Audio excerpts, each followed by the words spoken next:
ሁለት የ5 ዓመት የለጋ ዕድሜ ሕፃናት በእናታቸው መቃብር አጠገብ ተቀምጠዋል። እያለቀሱም እናታችን ሆይ ተመለሺ፣ ተርበናል፣ አክስታችን ትደበድበናለች፣ ናፍቀሽናል እያሉ ይለምናሉ። ይህ ትዕይንት የሚያየውን ሰው ሁሉ ነፍስ የሚያናውጥ ልብ የሚሰብር ነበር። ሰላሙ አለይኩም ወራህመቱላሂ ወበረካቱሁ። የእነዚህን የሁለት አሳዛኝ ሕፃናት ታሪክና የአክስታቸውን መጨረሻ ማወቅ ከፈለጋችሁ ቪዲዮውን እስከ መጨረሻው እንድትመለከቱና ቻናሉን ሰብስክራይብ፣ ቪዲዮውን ላይክ በማድረግ እንድትጀምሩት እንጠይቃለን። በሚያቃጥል የቀን ፀሐይ ፋጢማና አስማ ከጉድጓድ ውሃ የቀዱባቸውን ከባድ ባልዲዎች ተሸክመው ወደ ቤት እየተጓዙ ነው። ድካም በፊታቸው ላይ በግልጽ ይታያል፣ ነገር ግን በዝምታ ይጓዛሉ። ግቢው ውስጥ ሲገቡ አክስታቸው ከውስጥ ሆና ትጮኻለች።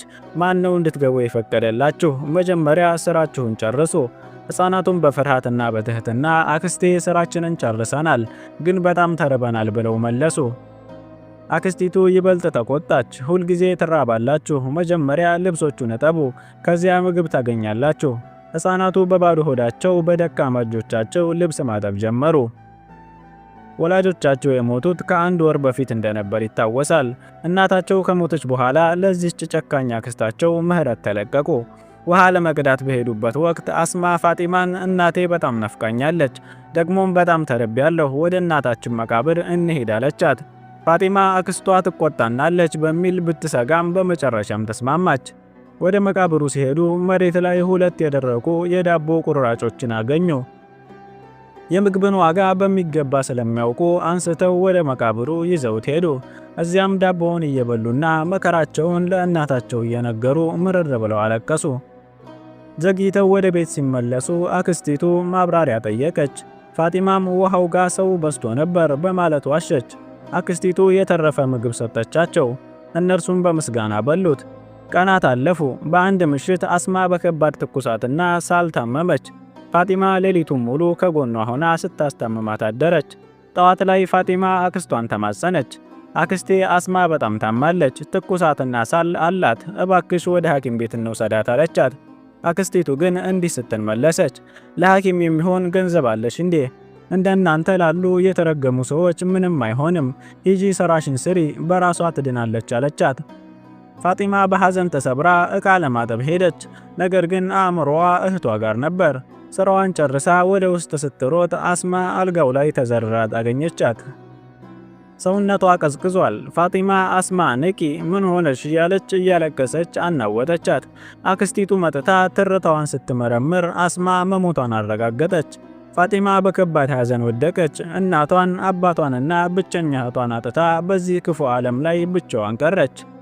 ዓመታት አለፉ። ፋጢማ እንደ እናቷ በውበት የተሞላች ወጣት ሆነች። አክስቲቱና የገዛ ልጇ ነጅማ በፋጢማ ውበት ቀንተዋል። ነጅማ መልክ የሌላት በመሆኗ በቅናት ተቃጠለች። ለጋብቻ የሚጠይቁ ሰዎች ወደ ቤት መጡ። አክስቲቱ ፋጢማ እንዳትታይ ያገደቻት። ለእንግዶቹ ሻይ የምታቀርቢው አንቺ አይደለሽም፣ ልጄ ነጅማ ራሷ ታቀርባለች። ፋጢማ በዝምታ ተስማማች። ነጅማ ሻይ ስታቀርብ በድንገት ፈሶ እጇን አቃጠላት። ፋጢማ ቦታውን እንድታጸዳ በጩኸት ተጠራች። ፋጢማ ስትገባ እንግዶቹ በውቦታና በባህሪዋ ተደመሙ። የሙሽራው እናት ይህች ልጅ ማናት ብለው ጠየቁ። አክስቲቱ በፍጥነት ዋሸች። እዚህ የምትሰራ ተቀጣሪ ሰራተኛ ናት። እንግዶቹ ከሄዱ በኋላ የአክስቲቱ ቁጣ ገንፍሎ ወጣ። ፋጢማን በጥፊ መታቻት። አንቺ የተረገምሽ፣ በእንግዶች ፊት እንዳትመጪ አልነገርኩሽም? ለምን መጣሽ? ፋጢማ እያለቀሰች አክስቴ አንቺ እኮ ነሽ የጠራሽኝ፣ ሻይ በነጅማ እጄ ላይ ስለፈሰሰ ነው አለች። አክስቲቱ ግን ለመስማማት ፈቃደኛ አልነበረችም። ፈላጊዎች ሁልጊዜም የፋጢማን ውበት ማድነቃቸውን ቀጠሉ። ይህም በአክስቲቱ ልብ ውስጥ እንደ ሾህ ሆነ። ነጅማ ከሀብታም ቤተሰብ ጋር እንድትጋባ ፋጢማ ከመንገዱ መወገድ አለባት ብላ ወሰነች። አክስቲቱ ፋጢማን በድብቅ የምታስገድልበትን አደገኛ ዕቅድ አወጣች። በማግስቱ አክስቲቱ ፋጢማን ውሃ እንድትቀዳ ላከቻት።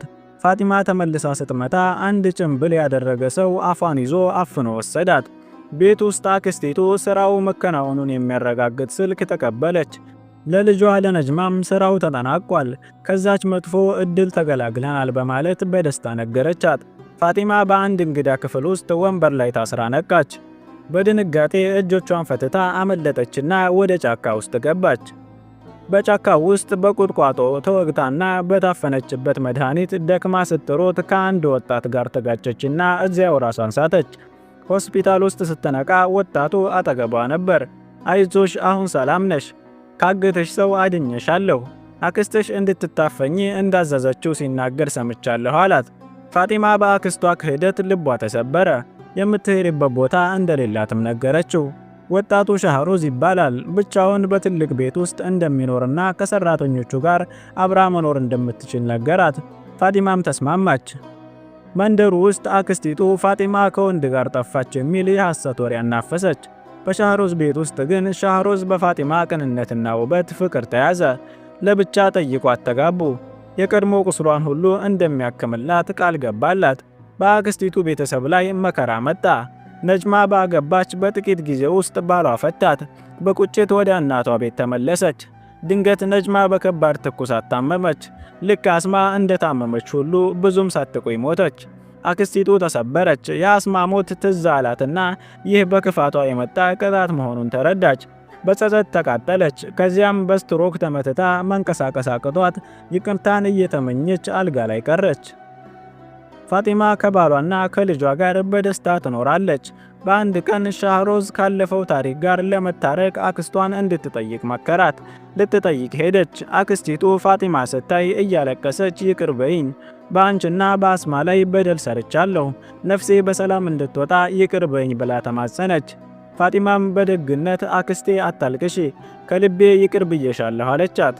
አክስቲቱ ይቅርታውን እንደሰማች የመጨረሻ ትንፋሿን አወጣች። ፋጢማ እውነተኛ ፍርድ በመከናወኑ ሰላም አገኘች። በትዕግስቷ ምክንያት በአምላክ ተክሳ ከባሏና ከልጇ ጋር ደስተኛ ሕይወቷን ቀጠለች። የዛሬው ታሪካችን ይህንን ይመስላል። ከወደዳችሁት ቪዲዮውን ላይክ፣ ቻናሉን ደግሞ ሰብስክራይብ በማድረግ ሐሳብ አስተያየታችሁን ኮሜንት ላይ እንድታስቀምጡልን ስንል እንጠይቃለን።